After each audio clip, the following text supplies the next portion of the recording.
kite kudasai kaite kudasai mite kudasai yonde kudasai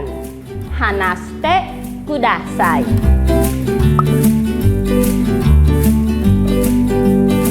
ចា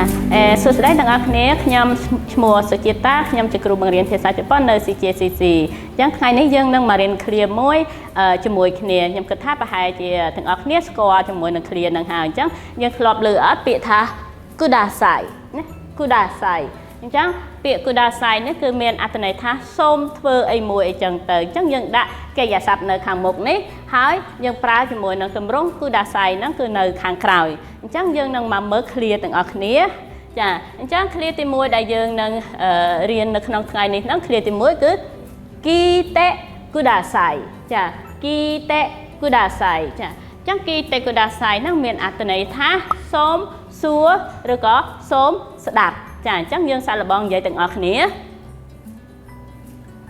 ចា kite kudasai ចាអញ្ចឹងអាហ្នឹងគឺសូមស្ដាប់ឬក៏សូមសួរចាអញ្ចឹងយើងមើលមកពាក្យមួយទៀតណាយើងរៀនពាក្យមួយទៀតអញ្ចឹងចាពាក្យបន្ទាប់ទៀតគឺយើងអានថាម៉េចចាអញ្ចឹងយើងអានថា kaite kudasai ចា kaite kudasai ចាអញ្ចឹងសាកល្បងអានទាំងអស់គ្នាមើលចា kaite kudasai ចាអញ្ចឹងយើងនឹងមើលមកបន្ទាប់ទៀតណាអញ្ចឹង clear ដែលយើងនឹងរៀនបន្ទាប់ទៀតចាពាក្យនេះគឺមានយើងអានថា mite kudasai ចាអញ្ចឹងយើងសាកល្បងអានទាំងអស់គ្នា mite kudasai ចានេះហើយអញ្ចឹងគឺសូមមើលណាហើយដូចជាយើងមើលទូរទស្សន៍អីជាដើមហ្នឹងចាអញ្ចឹងយើងមើលមកពាក្យបន្ទាប់ទៀតចាពាក្យនេះយើងអានថា yonde kudasai ចា yonde kudasai ចាអញ្ចឹងពាក្យនេះគឺអត្ថន័យគឺសូមអានចាដូចជាយើងអានកសែតឬក៏អានសៀវភៅទស្សនាវដ្តីអីផ្សេងៗហ្នឹងគឺដល់ពេលដែលយើងថាសូមឲ្យអ្នកណាម្នាក់អានហ្នឹងគឺយើងប្រើពាក្យនឹង clear ហ្នឹងចា yonde kudasai ចាចាអញ្ចឹងយើងមើលមកពាក្យបន្ទាប់ទៀតយើងអាចអានបានទេពាក្យនេះ clear នេះចាអញ្ចឹង clear នេះគឺយើងអានថា hanaste kudasai ចាអញ្ចឹងយើងសាកល្បងអានម្ដងទៀត hanaste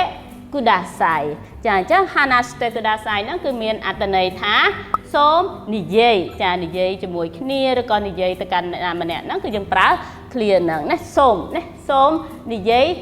ជាមួយគ្នាអីចឹងទៅ hanaste kudasai ចាអញ្ចឹងនេះហើយអញ្ចឹង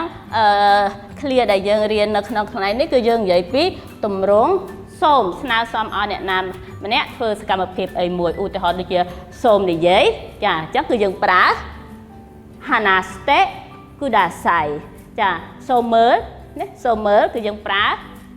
mite kudasai ចាសូមអានយើងប្រើ yonde kudasai ហើយសូមមើលយើងប្រើ mite kudasai ចាឬក៏សូមសរសេរណាសូមឲ្យអ្នកណាម្នាក់សរសេរអីមួយអញ្ចឹង kaite